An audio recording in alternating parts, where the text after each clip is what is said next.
दोस्तों, क्या आपने कभी सोचा है कि अगर वाईआरएफ स्पाई यूनिवर्स की सबसे खतरनाक दो शेरनियां यानी आलिया भट्ट और शर्वरी वाघ एक ऐसे विलन के सामने आ जाएं जो कभी खुद रॉ का सबसे बेस्ट एजेंट हुआ करता था, तो क्या होगा?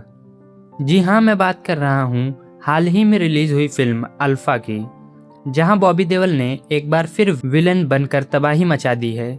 लेकिन क्या आलिया और शर्वरी इस प्रलय को रोक पाएंगी? आखिर क्या है इस फिल्म की पूरी कहानी और क्लाइमैक्स का वो बड़ा ट्विस्ट जिसने सबके होश उड़ा दिए हैं? चलिए जानते हैं आज की इस वीडियो में। वीडियो को एंड तक देखना, क्योंकि एंड में एक ऐसा कैमियो है जिसे देखकर थिएटर में तालियां रुकने का नाम ही नहीं ले रही हैं। लेकिन दोस्तों, वीडियो में आगे बढ़ने से पहले अगर आप भी हमारे चैनल पर नए हैं तो अभी हमारे चैनल को सब्सक्राइब करें, बेल नोटिफिकेशन को ऑल पे ज़रूर सेट करें ताकि हमारे लेटेस्ट वीडियोस की नोटिफिकेशन आप तक पहले पहुंचती रहे। तो चलिए शुरू करते हैं। कहानी की शुरुआत होती है रॉ के हेड प्रधान के एक दमदार वॉइस ओवर से। वो बताते हैं कि दुनिया बदल चुकी है और अब युद्ध मैदान में नहीं बल्कि परछाइयों में लड़ जाते हैं।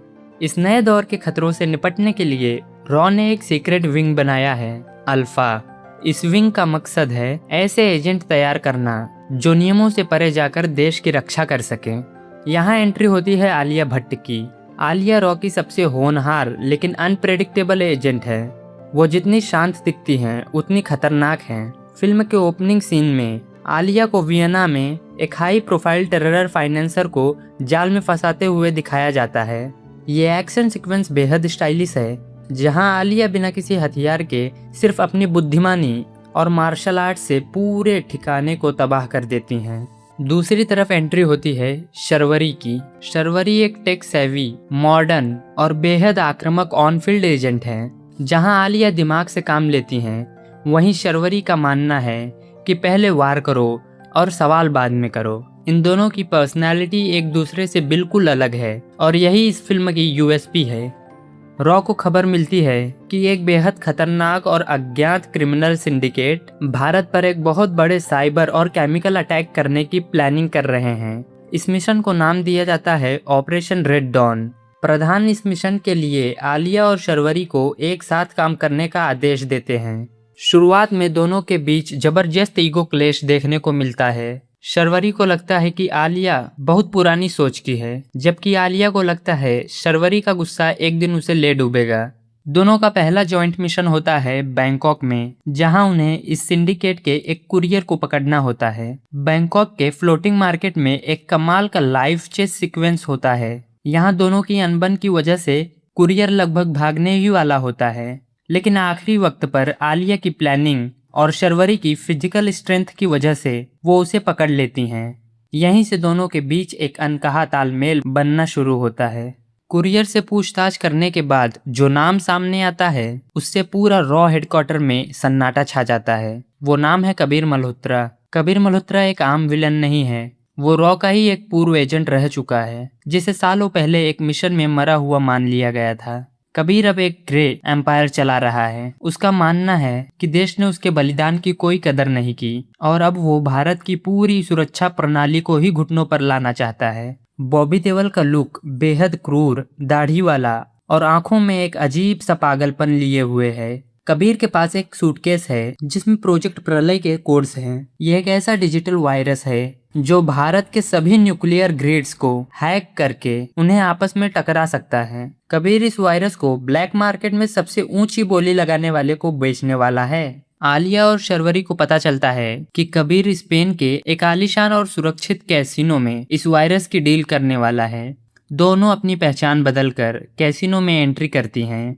आलिया एक अमीर बिजनेस वूमेन बनती हैं और शर्वरी उसकी बॉडीगार्ड। यहाँ फिल्म का सबसे बेहतरीन सस्पेंस और एक्शन ब्लॉक आता है। दोनों कबीर के करीब पहुंचती हैं और वायरस वाले ड्राइव को बदल भी देती हैं, लेकिन तभी स्क्रीन पर कबीर मल्होत्रा की एंट्री होती है। कबीर को पहले से ही पता था कि रॉ की दो शेरनियां उसका पीछा कर रही हैं। कबीर उनके सामने मुस्कुराते हुए कहता है, तुम दोनों जिसे जाल समझ रही हो वो असल में मेरा बिछाया हुआ पिंजरा है। कैसीनो में अचानक कबीर के भारी भरकम और हथियारों से लैस गार्ड्स उन पर हमला कर देते हैं। एक बेहद खूनी और raw hand to hand combat fight होती है। आलिया और शर्वरी अपनी जान बचाकर भागने की कोशिश करती हैं, लेकिन कबीर की प्लानिंग इतनी सटीक थी कि वो शर्वरी को बंधक बना लेता है। आलिया को मजबूरन वहाँ से अकेले ही भागना पड़ता है, क्योंकि शर्वरी ने उसे चिल्ला चिल्ला कर कहा था, ड्राइव लेकर भागो, देश पहले है। आलिया घायल अवस्था में स्पेन के सड़कों पर खड़ी है। उसके हाथों में असली वायरस ड्राइव है, लेकिन उसकी पार्टनर शर्वरी कबीर के कब्जे में है। कबीर अल्टीमेटम देता है, 24 घंटे में ड्राइव लाओ या अपनी बहन शर्वरी की लाश ले जाओ।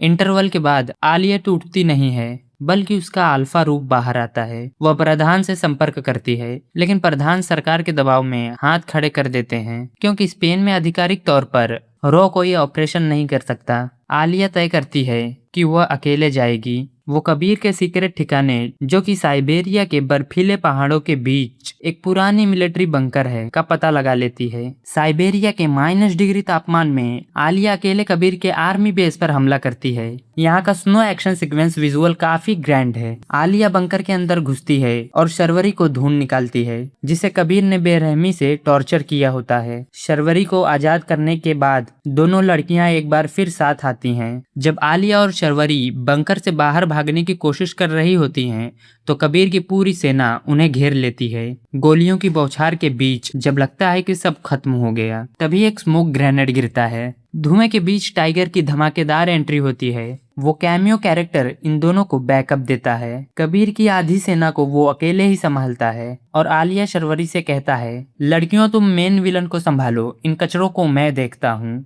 Welcome to the universe.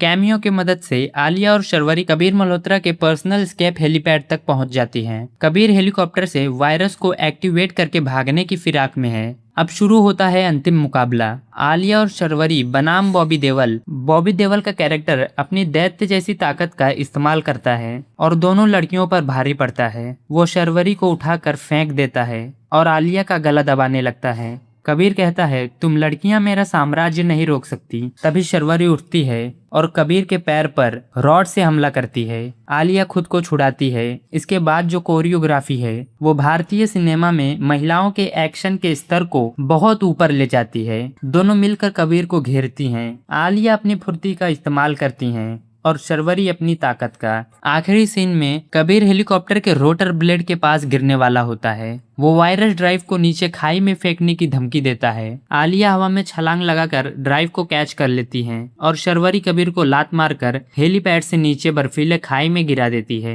और कबीर मल्होत्रा का अंत हो जाता है। फिल्म के आखिरी सीन में घायल लेकिन मुस्कुराती हुई आलिया और शर्वरी भारतीय तिरंगे के सामने खड़ी हैं। प्रधान उनकी बहादुरी को सलाम करते हैं और उन्हें आधिकारिक तौर पर अल्फा 1 और अल्फा 2 का कोड नेम देते हैं। फिल्म के बिल्कुल अंत में एक सीन आता है जहां प्रधान अपने केबिन में बैठे हैं। उनके कंप्यूटर स्क्रीन पर एक नया थ्रेड फ्लैश होता है। वो फोन उठाते हैं और कहते हैं, अल्फा को बुलाओ, अगला मिशन तैयार है। और इस बार उन्हें पठान और टाइगर के साथ मिलकर काम करना होगा। ये सीन अल्फा 2 और YRF स्पाई यूनिवर्स की अगली बड़ी फिल्म का रास्ता साफ करती है।